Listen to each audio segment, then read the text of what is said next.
नमस्कार मित्रांनो, राज्यातील आजच्या घडामोडी ज्या की शेतकऱ्याशी निगडीत आहेत, चला तर मग थोडक्यात पाहूया.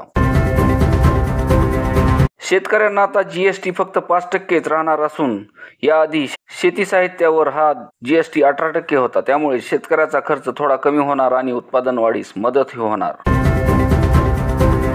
नमो शेतकरी योजनेचा हप्ता हा 8 सप्टेंबर पर्यंत खात्यावर येणार असून 1932 कोटी 72 लाख निधी हा शासनाकडून GR जारी करून वितरित केलेला आहे. राज्यातील 92,32,000 शेतकऱ्याच्या खात्यावर प्रत्येकी 2,000 रुपये जमा होणार. लाडकी बहीण योजनेचा हप्ता हा येत्या 7 ते 8 सप्टेंबर पर्यंत लाडक्या बहिणीच्या खात्यावर जमा होणार असून राज्यातील लाडक्या बहिणींना हप्ता 1 मिळणार की 2 हप्त्याचे एकत्र 3,000 रुपये मिळणार याबाबत उत्सुकता.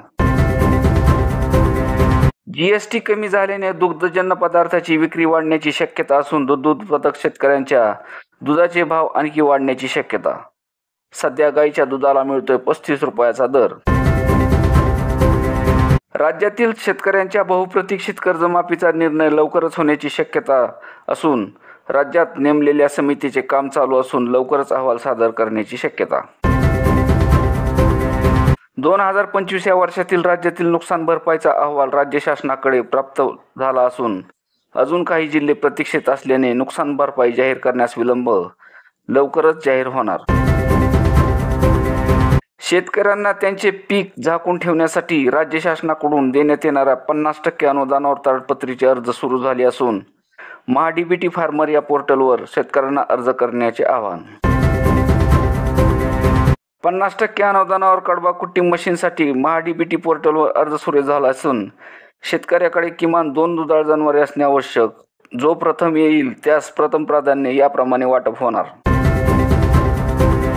पीक विम्याचे 3 ट्रिगर रद्द झाल्याने राज्यात सर्व शेतकऱ्याचे खूप मोठे नुकसान. विमा भरणारा आणि न भरणाराही नुकसानीत गेल्याचे चित्र.